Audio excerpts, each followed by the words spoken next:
자리에서 일어나서 하나님 말씀 듣겠습니다. 오늘 본문은 마태복음 3장 13절에서 17절 말씀입니다. 하나님의 말씀입니다. 이때에 예수께서 갈릴리로부터 요단강에 이르러 요한에게 세례를 받으려 하시니 요한이 말려 이르되 내가 당신에게서 세례를 받아야 할 터인데 당신이 내게로 오시나이까. 예수께서 대답하여 이르시되 이제 허락하라. 우리가 이와 같이 하여 모든 의를 이루는 것이 합당하니라 하시니 이에 요한이 허락하는지라. 예수께서 세례를 받으시고 곧 물에서 올라오실새 하늘이 열리고 하나님의 성령이 비둘기같이 내려 자기 위에 임하심을 보시더니 하늘로부터 소리가 있어 말씀하시되 이는 내 사랑하는 아들이요 내 기뻐하는 자라 하시니라. 아멘. 자리에 앉아주십시오. 빠진 광고 두 가지만 간단하게 하고 넘어가겠습니다.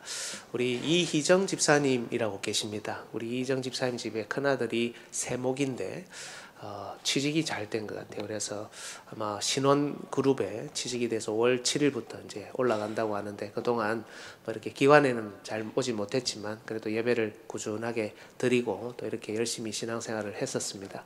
위에서 기도해 주시고 또 아마 4개월쯤 후에는 해외 파견으로 또 나가는 것 같은데요. 참 좋은 일들이 많이 있어서 감사하고 또 축복하고 또 그렇습니다.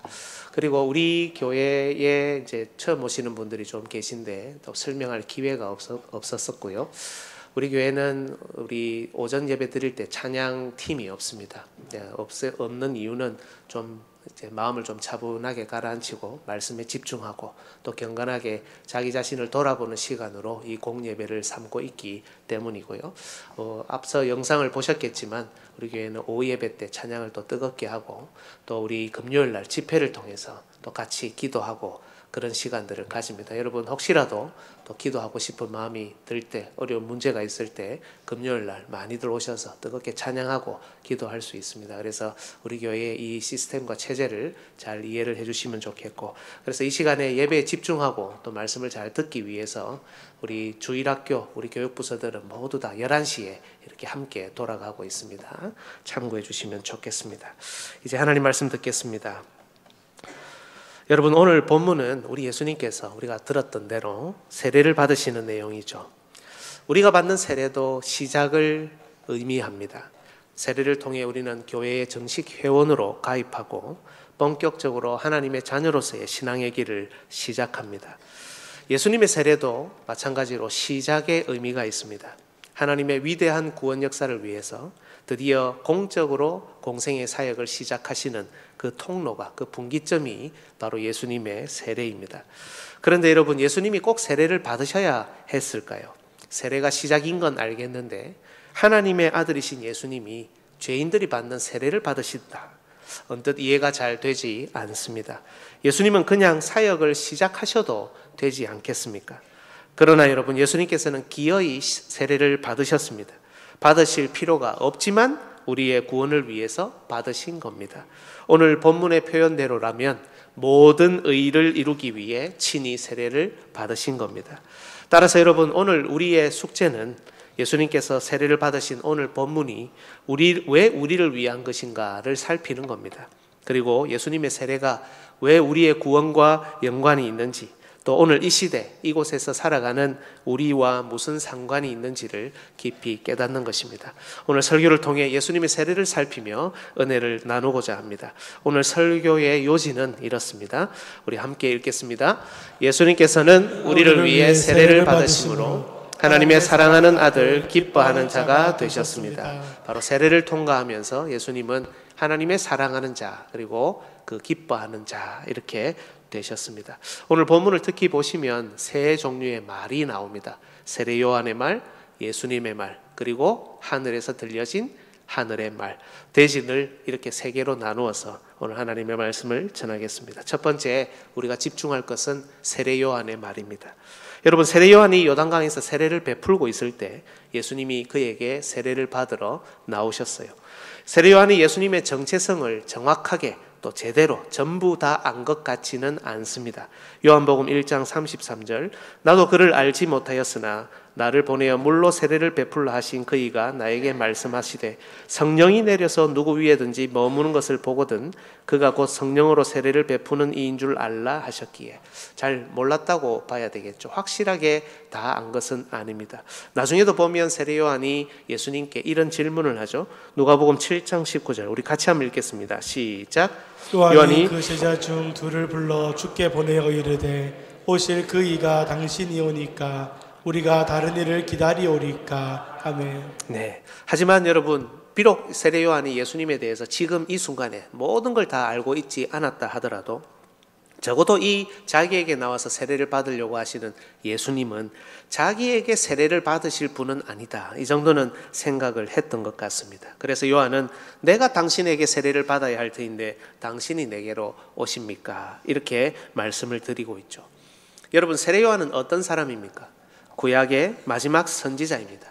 계시가 없어 400년간 이어진 암흑의 시대를 마감하고 새 시대의 문을 활짝 연 하나님의 사람입니다. 예수님께서 오시는 길을 예비한 광야에 외치는 소리, 역사상 단 한 명에게만 주어진 구원 역사 가운데 아주 독특한 기능을 담당한 구약과 신약을 연결하는 연결고리, 바로 그가 세례 요한이었죠. 이런 점에서 그는 여자가 낳은 자 중에 요한보다 큰 자가 없도다라는 예수님의 평가를 들을 만한 사람이었습니다. 그런데 하나님께서는 이 세례 요한에게 예수님에 관한 정확한 지식을 주지 않으셨습니다. 왜 예수님이 죄 사함을 얻게 하는 이 세례를 받으셔야 하는지, 왜 그것도 자신에게 이 세례를 받아야 하는지 하나님은 세례 요한에게 알려주지 않으셨습니다. 그것은 오직 세례 요한이 예수님을 만났을 때에 일어나는 일입니다. 예수님을 만나 그분의 설명을 듣고 그 말씀을 들을 때 알 수 있는 겁니다. 그래서 여러분, 세례 요한은 지금 자기 딴에는 예수님을 배려하고 예수님을 존대하며 말씀을 드리고 있지만 사실은 예수님을 깊이 이해하고 알아서 나오는 그런 말이 아니라 조금은 엉뚱한 말을 하고 있는 겁니다. 세례 요한은 여자가 낳은 자 중에 가장 큰 자죠. 세례 요한의 이 말은 모든 인간의 한계를 보여줍니다. 예수님 없이는 완성될 수 없는 구약의 한계를 또한 분명히 보여줍니다. 여러분, 먼저 기억하면 좋겠습니다. 그 누구도 예수님을 스스로 알 수 없습니다. 어떤 사람도 예수님이 누구신지, 그분의 정체성이 무엇인지 스스로 깨달을 수 없습니다. 주의 길을 아무리 잘 예비했다 하더라도, 강인한 심장으로 엄청난 말들을 쏟아냈다 하더라도, 심지어 예수님을 인간적으로 존대하고 배려했다 하더라도 인간은 스스로 예수님을 정확히 알아볼 수 없습니다. 오늘 세례 요한의 이 말은 비록 겸손한 말, 배려의 말, 존대의 말이지만 예수님의 정체성, 예수님의 사역, 예수님이 걸으시는 길과는 사실은 관계없는 한계가 분명한 말이었습니다. 오늘 본문은 먼저 우리에게 예수님께서 받으시는 세례의 의미를 알기 전 우리의 한계가 무엇인지를 분명히 알아라, 이렇게 요청하는 겁니다. 여러분, 우리가 보는 것, 우리가 듣는 것, 우리가 깨닫는 것은 완전한 것이 아닙니다. 언제나 한계가 분명합니다. 아무리 좋은 결과를 만들려고 노력해도, 아무리 착한 사람, 선한 사람이 되려고 노력해도 궁극적인 하나님에 대한 지식, 궁극적인 깨달음, 하나님과의 그 최종적인 교제에 스스로 이룰 수 없습니다. 저를 포함해 우리 모두, 여러분은 모두 한계가 분명합니다. 죄송한 표현이지만 우리는 한참 모자랍니다. 물론 때론 잘하지요. 훌륭한 일도 많이 하고요. 착하고 선한 꽤 괜찮은 구석도 있습니다. 하지만 예수님 없이는, 예수님 말씀이 없이는 그저 전혀 엉뚱한 소리, 전혀 엉뚱한 말만 할 수밖에 없는 한계가 분명한 자들이 바로 우리라는 겁니다. 그래서 여러분, 오늘 세례 요한이 예수님께 당신이 내게 나아오시니까, 내게 오시나이까? 내가 당신에게서 세례를 받아야 할 터인데 당신이 왜 내게로 오십니까? 라고 묻는 것처럼 하나님 말씀에 물어야 하는 겁니다. 내가 하는 일이, 내가 하는 말이, 그리고 내가 하는 행동이 맞는지 하나님 말씀에 계속해서 질문할 수 있어야 한다는 겁니다. 말씀 앞에 질문할 수 있는 그 사람이야말로 자신의 한계를 분명히 아는 겸손한 사람이며 우리 주님께서는 바로 그런 겸손한 자들에게 하나님의 말씀을 주십니다. 깨닫게 하십니다. 변화를 시켜 주시는 겁니다. 어쩌면 우리 삶에 변화가 없는 것은 우리가 하나님께 그리고 하나님의 말씀에 묻지 않아서일지도 모릅니다. 여러분, 말씀에 물어야 됩니다. 하나님께 여쭈어야 됩니다. 겸손을 떠는 게 아니라 정말 겸손해야 합니다. 착한 척을 하는 게 아니라 정말 하나님의 백성들, 신자들은 착해야 합니다. 예수님을 아는 척을 하고 내가 좀 아는 것처럼 하는 게 아니라 정말 자신의 부족함을 깨닫고 깊이 질문하며 알아가야 하는 것이 바로 우리가 가진 한계요 사명인 겁니다.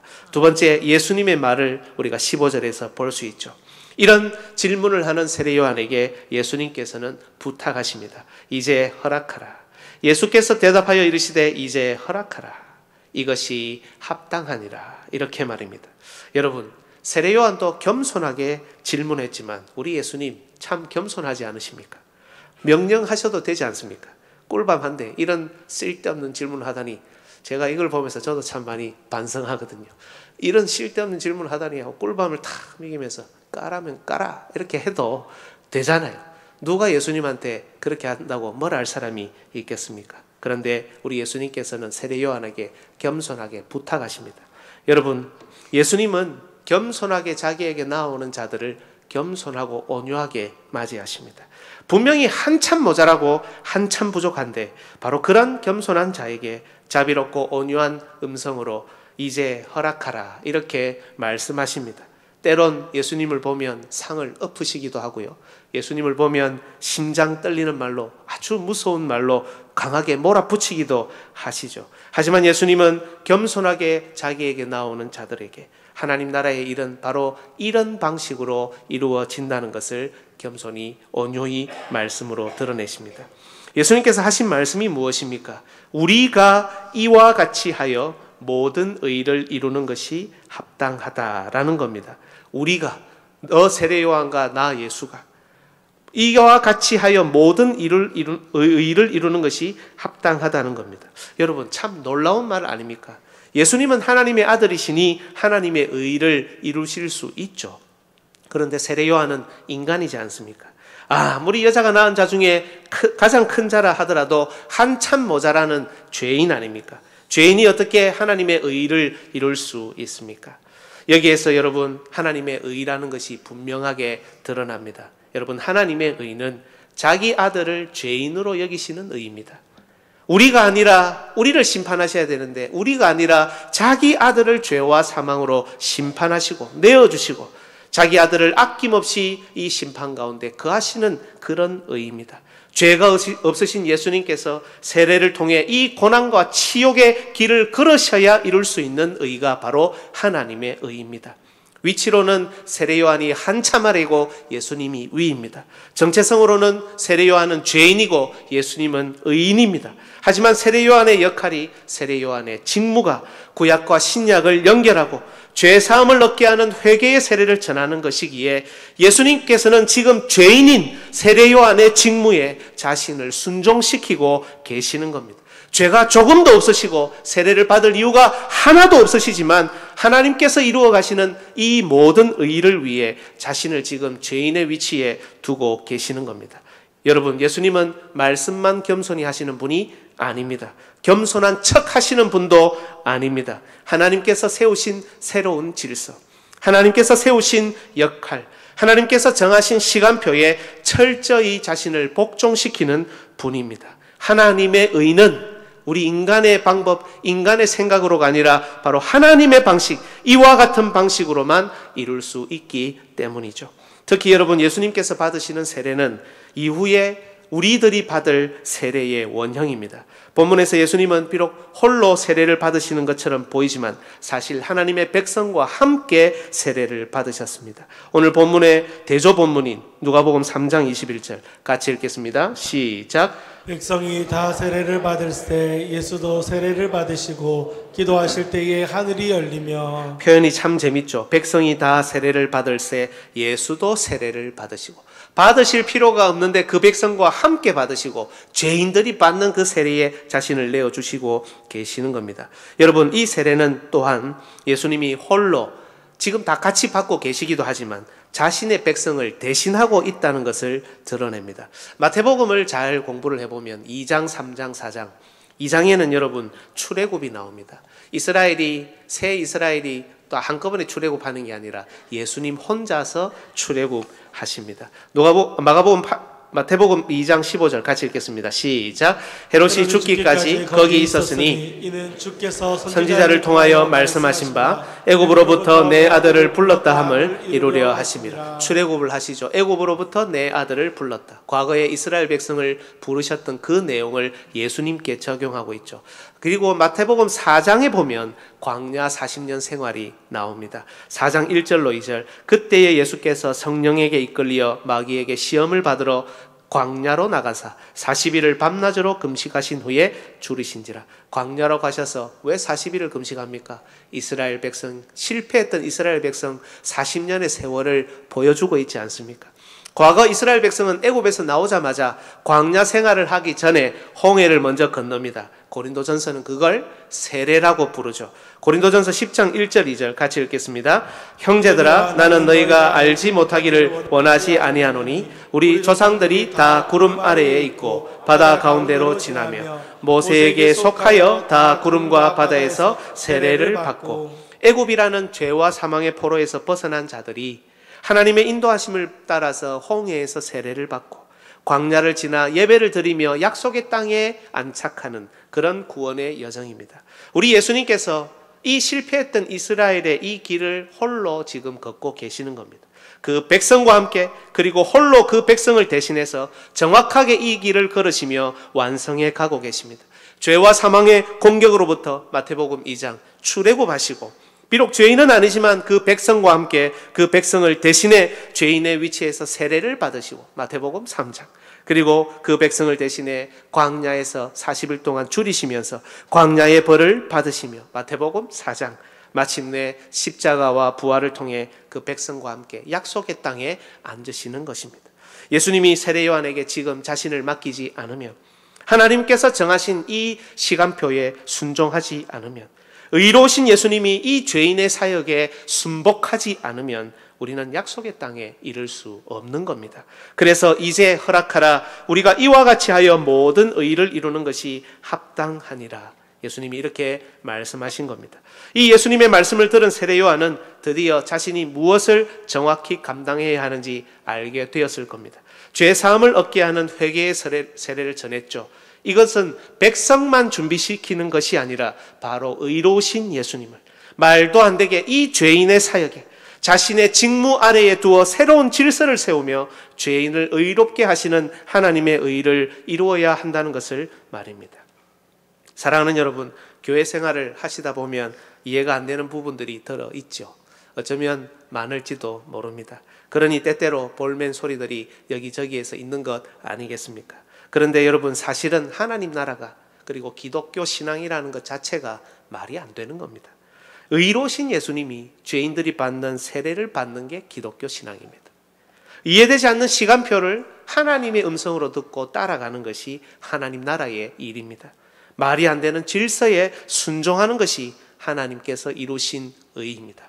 여러분, 저는 아시다시피 대화하는 것을 좋아하는 사람입니다. 소통과 의리를 신자의 중요한 덕목으로 여기고 한 사람의 소리라도 소홀히 대해서는 안 된다고 생각하는 사람입니다. 동행이라는 큰 가치 아래에서 비록 쉬운 일은 아니지만 하나하나 설명하고 설득하며 길을 걸어야 한다고 믿는 사람입니다. 그러나 여러분, 이것이 우리 신앙인이 가져야 될 소통의 전부라고 생각하시면 안 되는 겁니다. 때론 진리는 말이 안 되는 순종을 요구합니다. 이해되지 않아도 묵묵하게 따르는 인내가 있습니다. 우리 생각과는 전혀 다른 질서를 따르라고 하고 우리 생각과는 전혀 다른 시간표를 살아내야 한다는 가치를 우리에게 요구하는 겁니다. 여러분에게 한번 질문 드려볼까요? 여러분, 이해가 되었을 때 따랐던 기억, 이해가 되지 않았지만 믿음으로 따랐던 기억, 그때가 언제입니까? 여러분, 가장 최근에 이해되지 않지만 나는 믿음으로 한번 해보겠다 하신 적이 언제입니까? 여러분, 우리가 갖고 있는 신앙은 때로는 이해를 다 해야 되지만 때로는 이해가 안 돼도 따라가는 그런 신앙이 아니겠습니까? 때때로 이해되지 않을 때, 내 마음에 들지 않을 때, 내 생각과 다를 때, 여러분, 이렇게 생각하실 수도 있어야 되는 겁니다. 이것이 예수님께서 걸으신 길이구나. 이것이 진짜 하나님의 뜻일 수도 있구나. 어쩌면 이것이 우리에게 큰 역사를 일으키는 방식이구나. 온 가족 예배를 드리고 목장이 함께 야유회를 가고 각종 집회를 열면서 전 세대가 성장하려고 몸부림치고 전도 축제를 하며 흩어진 자들을 모으고 나무를 줍는 이런 일들이 때로는 나의 마음에 들지 않고 내 생각과 내 시간표와 다르다 하더라도 그 역설적인 길에 우리 자신과 가정을 맡겨야 바로 거기에서 하늘의 소리를 듣고 새로운 시작이, 새로운 역사가 여러분 일어나는 것입니다. 여러분은 어떻게 하고 계십니까? 여러분은 교회에 먼저 이해를 요구하고 계십니까? 아니면 이해되지 않는 길에 자신을 적극적으로 맡기고 계십니까? 세 번째, 하늘에서 전해진 말, 하늘의 소리입니다. 세례 요한은 예수님의 말씀을 듣고 그 말씀을 따라 세례를 허락했습니다. 그리고 예수님께서 세례를 받으시자 성령이 비둘기같이 예수님 위에 내렸습니다. 그 내용이 16절이죠. 이 구절을 묵상하면 여러분 참 재밌는데요. 앞에는 세례가 언급되어 있습니다. 앞부분 보시면 세례를 받으시고, 그렇죠? 그리고 뒷부분에 마지막에는 성령의 임재가 있습니다. 성령이 비둘기같이 내려요. 앞에는 물 세례가 있고 뒤에는 성령 세례가 있습니다. 함께 있죠, 그렇죠? 그리고 그 사이의 표현은 비록 물에서 올라오는 것만 언급되어 있지만 사실은 잘 생각해 보면 물로 내려가시고 다시 올라오시는 것이 차례차례 언급되어 있습니다. 앞에는 세례, 그리고 내려가시고 뒤에는 올라오셔서 성령이 임하시는 이런 순서로 말입니다. 앞에 언급된 세례와 물로 내려가시는 것은 여러분 예수님의 고난과 죽으심을 상징합니다. 그리고 뒤에 언급된 물에서 올라오는 것과 성령의 임재는 예수님께서 변화되실 영광스러운 모습, 부활의 모습을 상징합니다. 이로써 예수님의 세례를 통해 죽음이라는 그리고 부활이라는 기독교 신앙의 핵심이 담아지게 된 겁니다. 예수님께서 이 모든 것을 이루시자 하늘에서 말씀이 들립니다. 이는 내 사랑하는 아들이요 내 기뻐하는 자라. 우리 같이 한번 해볼까요? 이는 내 사랑하는 아들이요 내 기뻐하는 자라. 이는 내 사랑하는 아들이요 내 기뻐하는 자라. 사랑하는 아들, 기뻐하는 자. 이러니까 언뜻 보면 이 말씀은 하늘에 계신 우리 아버지께서 굉장히 즐거워하시는 소리로만 들립니다. 그런데 여러분 참 가슴 아픈 이야기입니다. 이렇게 질문을 해볼까요? 우리가 언제 우리 자녀들을 볼 때 더 사랑스럽고 더 마음이 애틋하고 더 마음이 기쁩니까? 틈만 나면 징징거릴 때 여러분 사랑스럽고 기쁘고 막 그렇습니까? 저는 아니던데요. 어려움이 오면 힘들어하고 어려움이 오면 주저앉아 버리고 포기하고 있을 때 기쁘고 사랑스러운 게 아니라 걱정이 되죠. 그렇죠?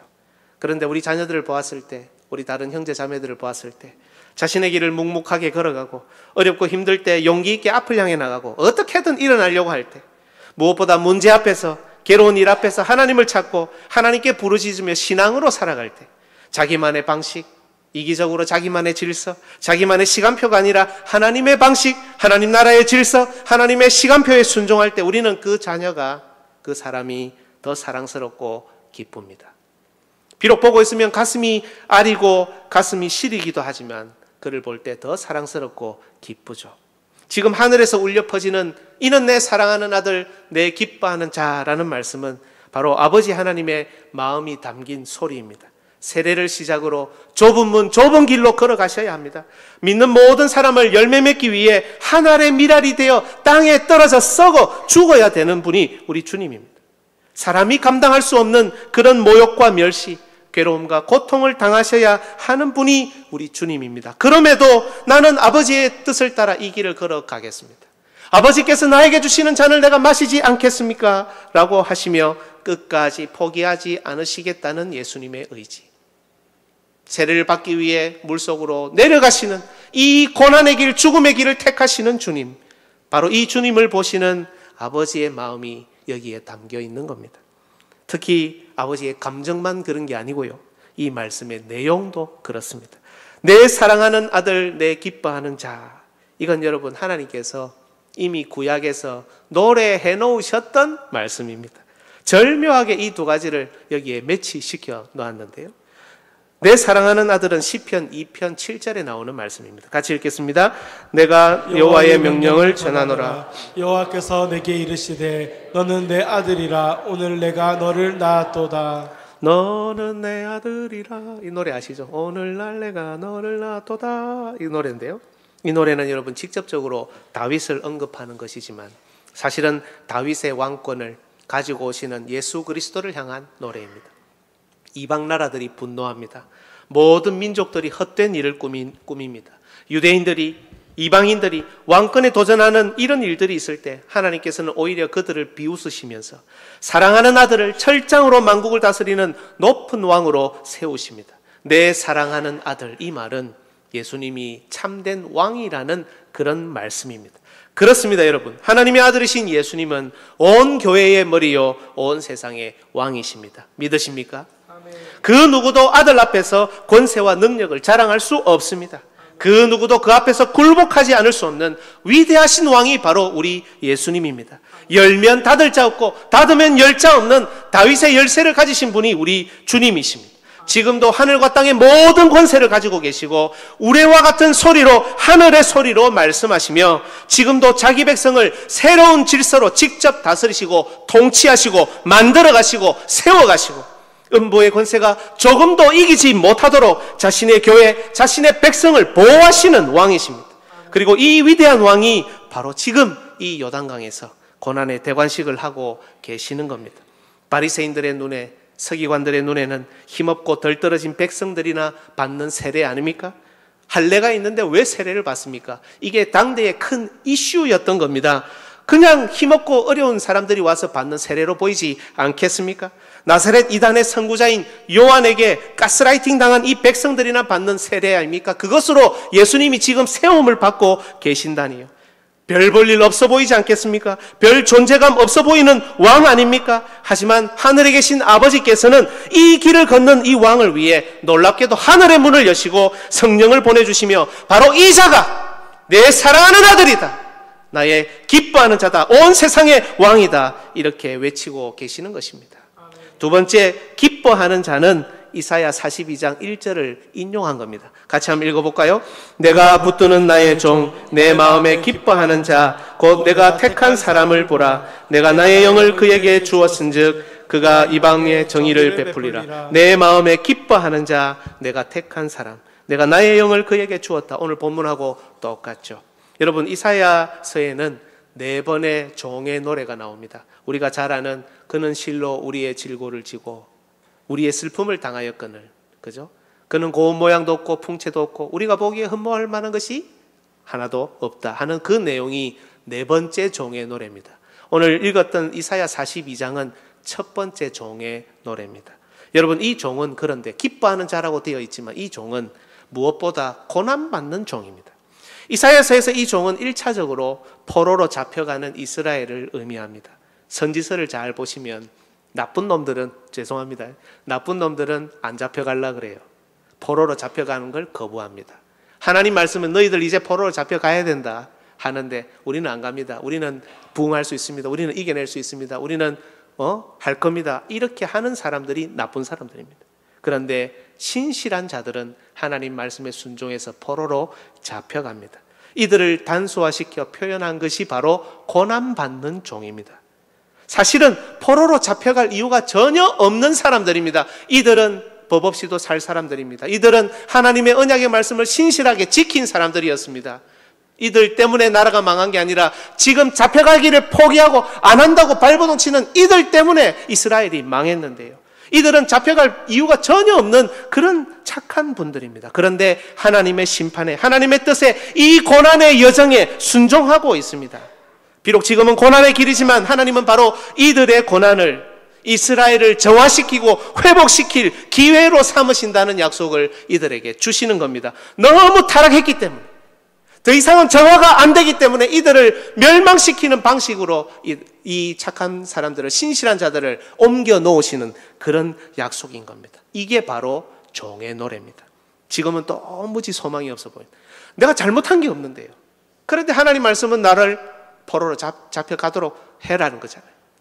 이런 사람에게 무슨 소망이 있습니까?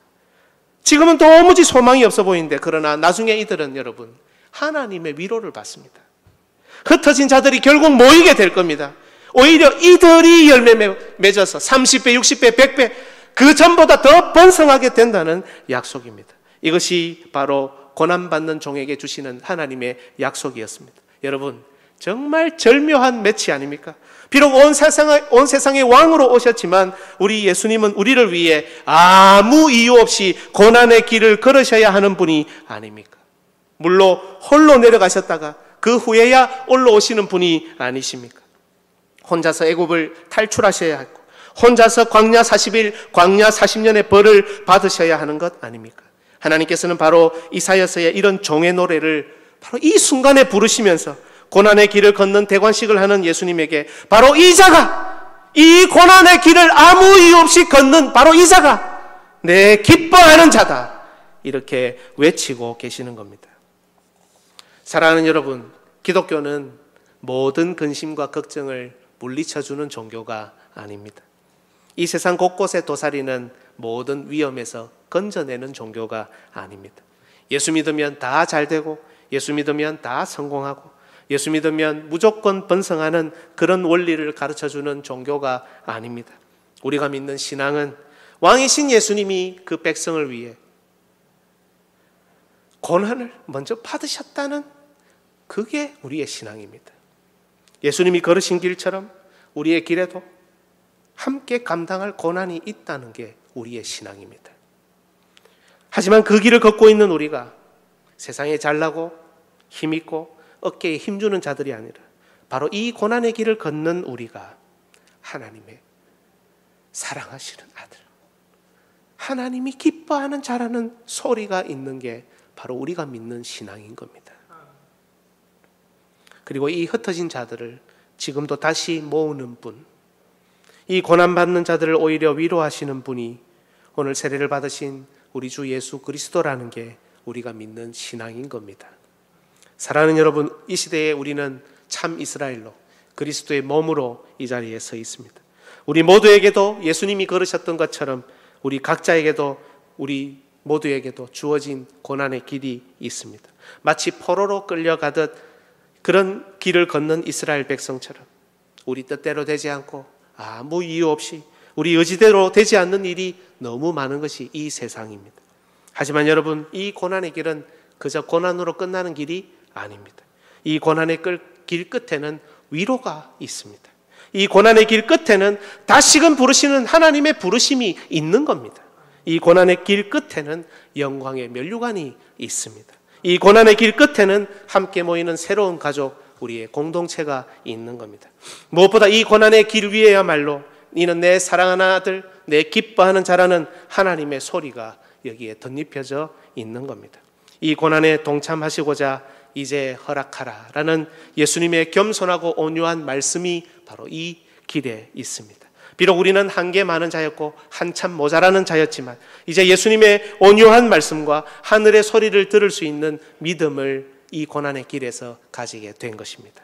여러분, 일어나셔야 됩니다. 주저앉으시면 안 됩니다. 몸이 약해도, 마음이 병들었다 하더라도, 여러 가지 갈등이 있다 하더라도 여러분 주저앉으시면 안 되고 일어나셔서 자기의 길, 우리의 길을 힘써 걸어가셔야 하는 겁니다. 이 고난의 길을 포기하면 영광을 볼 수 없습니다. 이 고난의 길 끝에 위로가 있다는 것을, 하늘의 소리가 있다는 것을 여러분 믿고 나아가셔야 되는 겁니다. 또한 여러분, 우리는 왜 이 고난의 길에서 흩어진 자들을 모을 생각을 혹시라도 못하십니까? 왜 그들을 부를 소리를 내지 못합니까?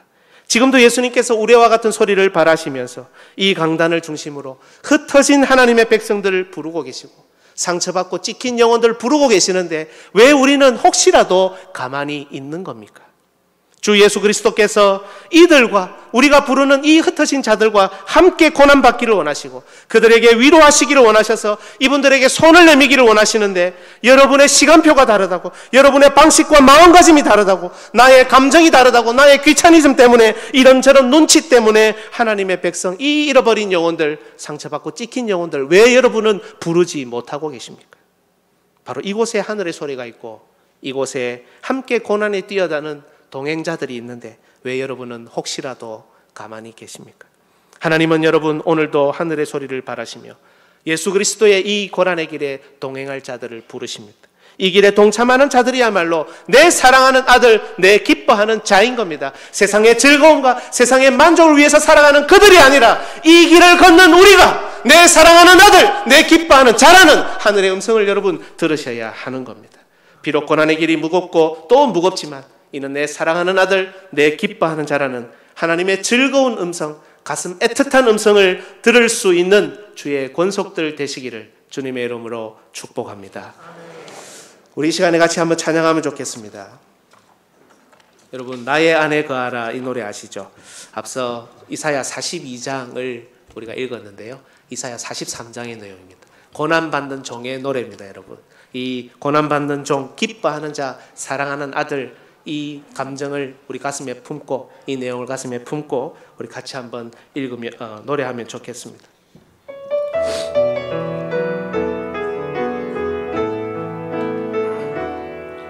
나의 안에 거하라, 나는 내 하나님이니 모든 환난 가운데 너를 지키는 자라.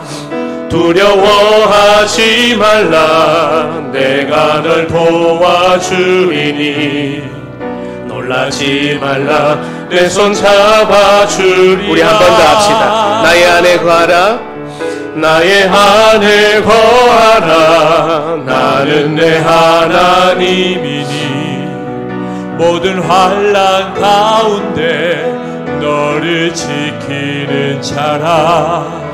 두려워하지 말라, 내가 널 도와주리니 놀라지 말라, 내 손 잡아주리라.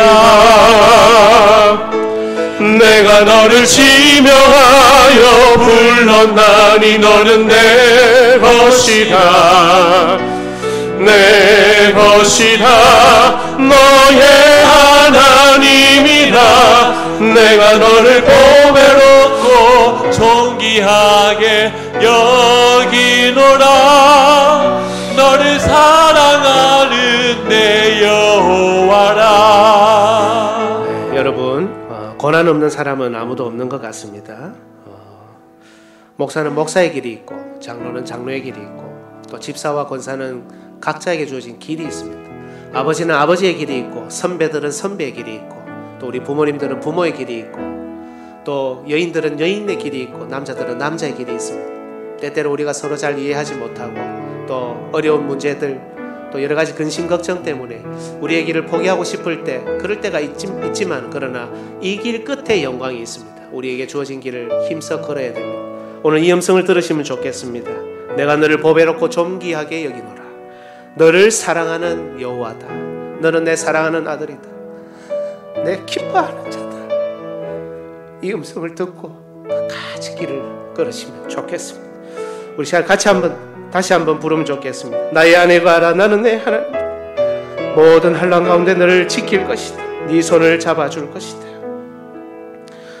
나의 안에 거하라, 너는 내 하나님이니 모든 환난 가운데 너를 지키는 자라.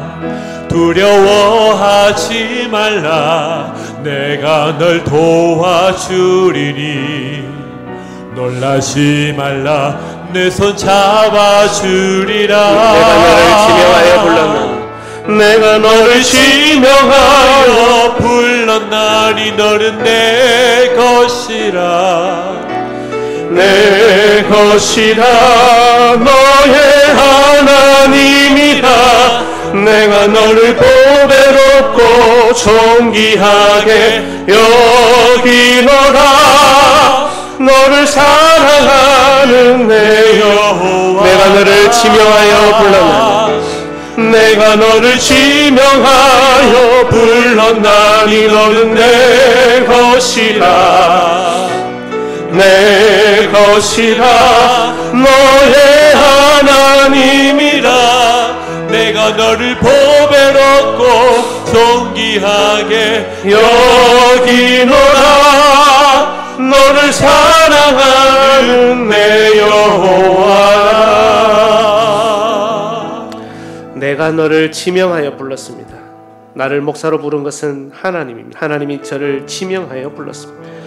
우리 장로님들을 지명하여 부른 것은 하나님입니다. 우리 권사님들, 우리 집사님들을 지명하여 부른 것은 하나님입니다. 부모로 이 형편에 저 형편에 여러 가지 상황에 우리를 지명하여 부르신 것은 하나님입니다. 이 길이 고난이고 어렵고 힘들지만 바로 그 하나님이 우리를 법에 놓고 존귀하게 여기십니다. 너를 사랑한다. 너는 나의 기뻐하는 자라고 외쳐주십니다. 이 하늘의 소리를 듣고 나가기를 원합니다. 주여, 우리를 부르신 하나님, 우리가 끝까지 우리의 길을 걸어갈 수 있도록 주님 도와주시고 하나님의 음성을 계속해서 들어가는 너는 내 사랑하는 아들이다, 내 기뻐하는 자라는 음성을 이 길 가운데 계속해서 들으며 위로받고 일어나고 마침내 하나님께 영광을 돌리는 그런 우리의 삶이 될 수 있도록 주님 인도하여 주시옵소서. 우리 시간에 같이 한번 주여 한번 외치고 하나님 앞에 기도하도록 하겠습니다. 주여! 아버지 하나님, 기도합니다. 우리를 부르신 하나님, 우리를 지명하여 부르신 하나님, 너는 내 것이라고 외쳐주시는 하나님 감사합니다.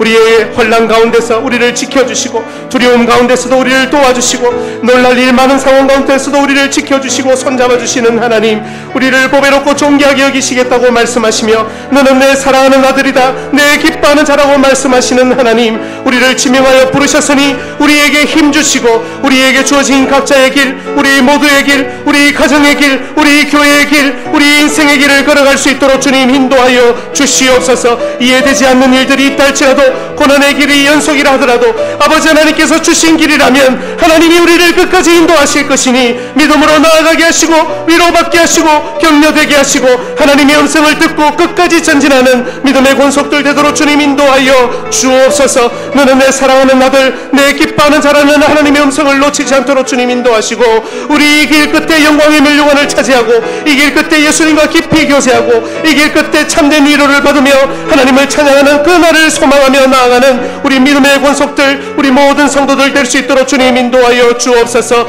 어버이의 길, 부모님의 길, 선배의 길, 여인의 길, 남자의 길, 아버지 하나님 자녀들의 길, 우리의 모든 각자의 길을 포기하지 않고 끝까지 걸어가는 믿음의 권속들 되도록 인도하시고 하나님 나라와 복음과 주의 교회를 위해 끝까지 헌신하고 봉사하는 자들 주께서 기억하시고 하늘 문을 여시고 성령을 부어주시며 하늘 문을 여시고 하늘의 음성을 내려주시옵소서.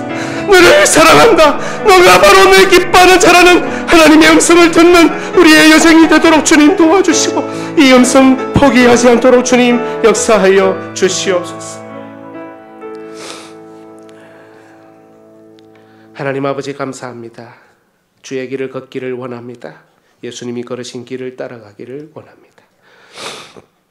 우리 각자를, 우리 모두를 지명하여 부르신 하나님, 우리에게 힘 주시고 능력 주셔서 이 길 끝까지 걸을 수 있도록 하나님 도우시고, 그러나 함께 걷는 이 길 가운데 위로를 받고